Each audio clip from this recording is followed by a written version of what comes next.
Good evening, Hakology, and welcome to part 2 of the Python tutorial.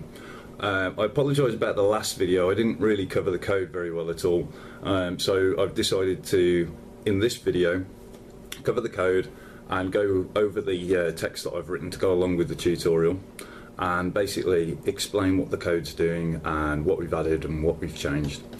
So, in the first video we covered setting up the development environment and also setting up a small script to launch a PyGame window that didn't display anything. We didn't draw anything to the screen, we just set it up, we initialized it and showed it, and we captured some keys.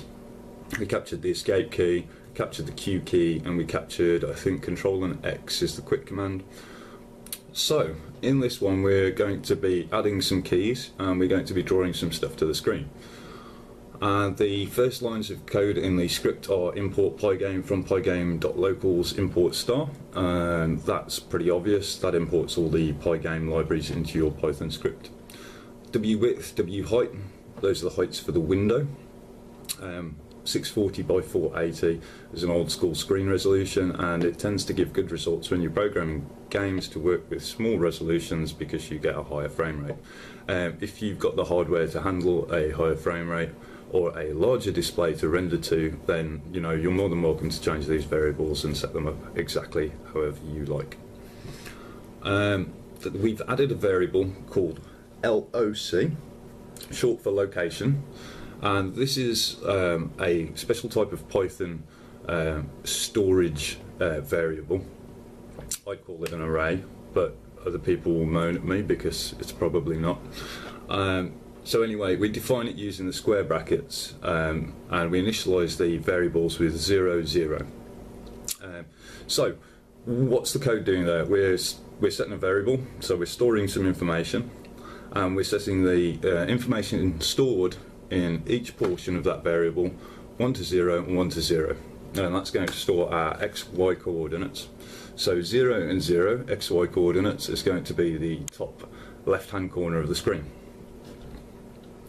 Okay, so the main game loop remains the same as last week's tutorial.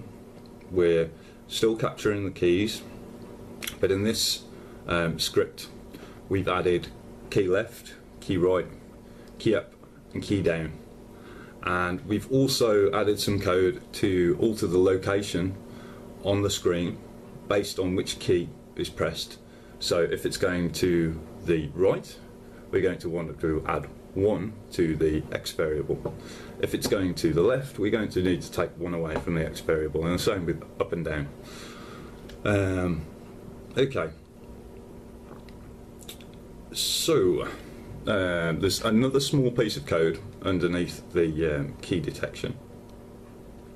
This piece of code, basically, if the player, the object, or the thing that you are rendering to the screen, in this case our lock variable, moves off the screen, so it exceeds the bounds of the window 640 by 480, it will stop it from going off the screen and make it reappear over the other side. So when it exceeds 640, it sets it to 0.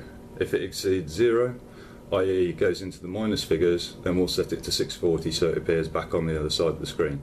And the same with the up and down as well. Next we get on to the fun stuff. There's a little bit of code in here from last week's tutorial, which was to make the window black and draw the background, which is the gsurf.fill 000, and those are all RGB values, which stands for red, green and blue. So we can draw stuff to the screen. What can we draw? We can draw a circle. So the circle function, we pass in the game surface, which is defined in the init loop, which we haven't got to because it's actually called after the, it's called before the main loop, but it's defined after it. So we can draw a circle, we can draw a rectangle, we can draw an ellipse, we can draw an arc, and we can draw a line. So we can call these functions and we can tell PyGame either to fill it or just draw the outline. or we can with the arc function it's slightly different. You actually have to pass in radians. Sounds really complicated, but I'll explain it here very quickly. Radians are basically portions of circles, so with degrees you've got 360 degrees. Rather than measuring in degrees, when you're measuring in radians, a complete circle is equal to 6.2, which is 2 pi. And basically the circle is divided up into 2 pieces of pi. So you've got 2 pieces of pi. You've got 3.141 would be half a circle, and then from 3.141 to 6.2 would be a complete circle, and you can specify a start point or an end point depending on what you're drawing.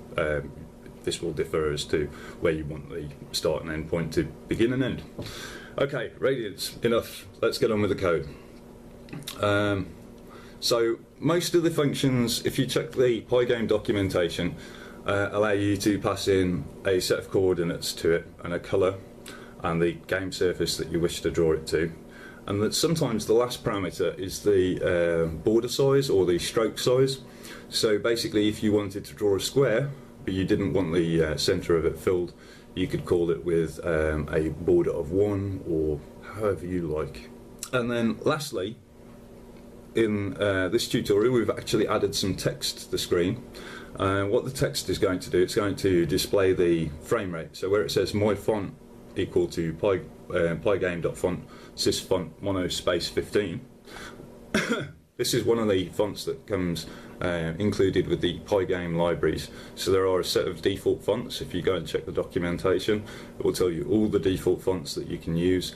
And there are certain ones that are completely cross-system compatible because they are PyGame's fonts. Other ones, if you try and if you wanted to use say a Windows font or a Linux font, you might have issues when you port the game over, and the font size will change, and then everything will look out of proportion, and you just wouldn't want that. So my suggestion is use one of the standard fonts if you can, or make a bitmap font. But I'm not going to go into that in this tutorial.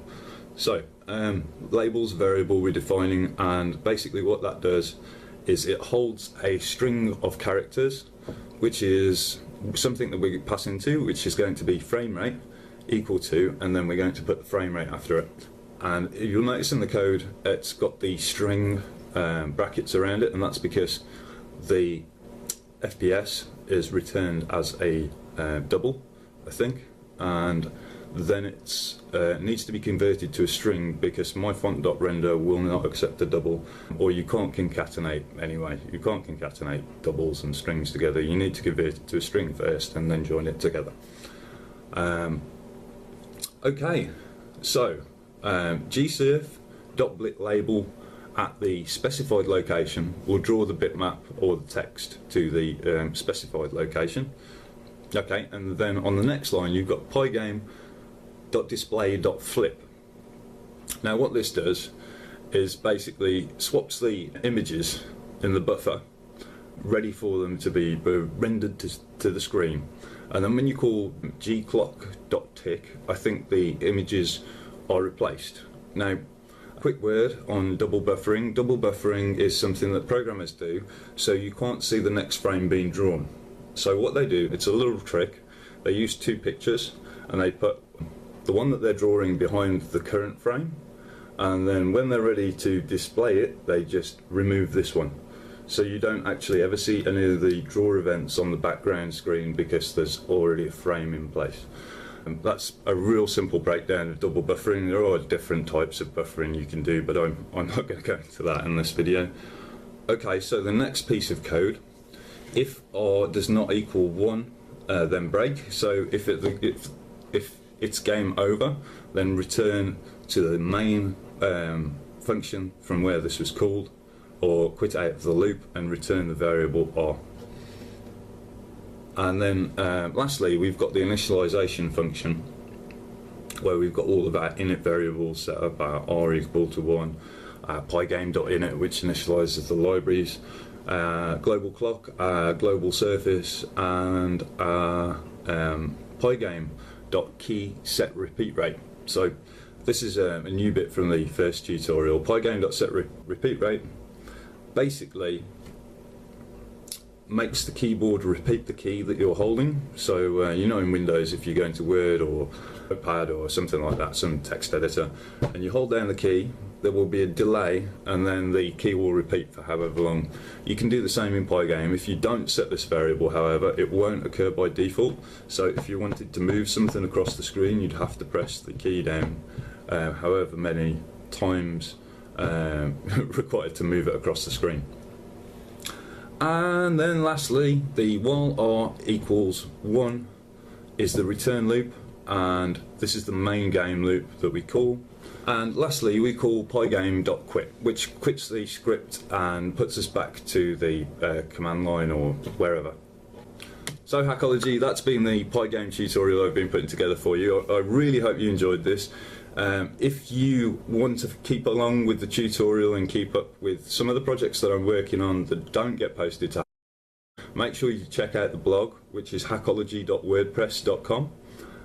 Also, a big thanks to Secfo for helping me test Kippo the other night. We found a couple of bugs, which was quite cool and fun.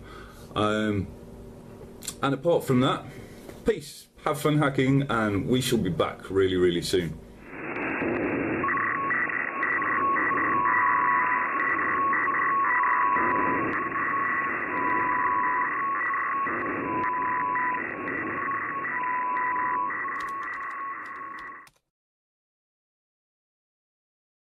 Until it tells us to exit, until there's a quit event or something. It's my phone.